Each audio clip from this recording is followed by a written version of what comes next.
நம்மளோட மைண்டு ஒரு பொக்கிஷம் மாதிரி, அது ஒரு பெரிய வீரனாகவும் வச்சுருக்கலாம், இல்லை ஒரு அடிமையாகவும் வச்சுருக்கலாம். என்னால் கன்சிஸ்டண்ட்டாக பர்ஃபார்ம் பண்ண முடியல, மேட்ச் ஆடும் போதெல்லாம் பயமாக இருக்குது அப்படின்னு சொல்லிகிட்டே இருக்காங்களே, அவங்கெல்லாம் அவங்க மூளையை அடிமையாக வச்சுருக்காங்க. எவ்ரிடே நமக்குன்னு ஒரு பர்பஸ் இருக்கணும், அந்த பர்பஸை டெய்லி பண்ணணும். அதை பண்ணி வின்னர்னு நம்ம மைண்டுக்கு டிக் போட்டு வச்சாதான் நம்ம மூளையை நம்ம ஒரு வீரனாக வச்சுக்க முடியும்.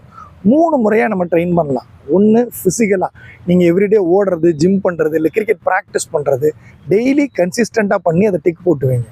மென்டலாக ஒரு புக்கு படிக்கிறது, இல்லை புதுசாக உங்களுக்கு தெரியாத ஒன்று கற்றுக்கிறது, இல்லை படம் வரைகிறது, இது போல் செஞ்சு மென்டலி நீங்கள் ஒரு வீரனாக இருக்கீங்கன்னு டெய்லி பண்ணி டிக்கு போட்டுங்க. ஸ்பிரிச்சுவலாக நீங்கள் மெடிடேஷன் பண்ணுறதோ, ப்ரேயர் பண்ணுறதோ, கிராட்டிடியூட் கொடுக்குறதோ, இதை கன்சிஸ்டண்ட்டாக பண்ணி டிக்கு போட்டு வைங்க.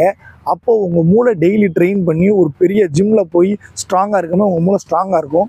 டஃப்பான சுச்சுவேஷனில் அது உங்களுக்கு ஹெல்ப் பண்ணும். Train your mind will train your body.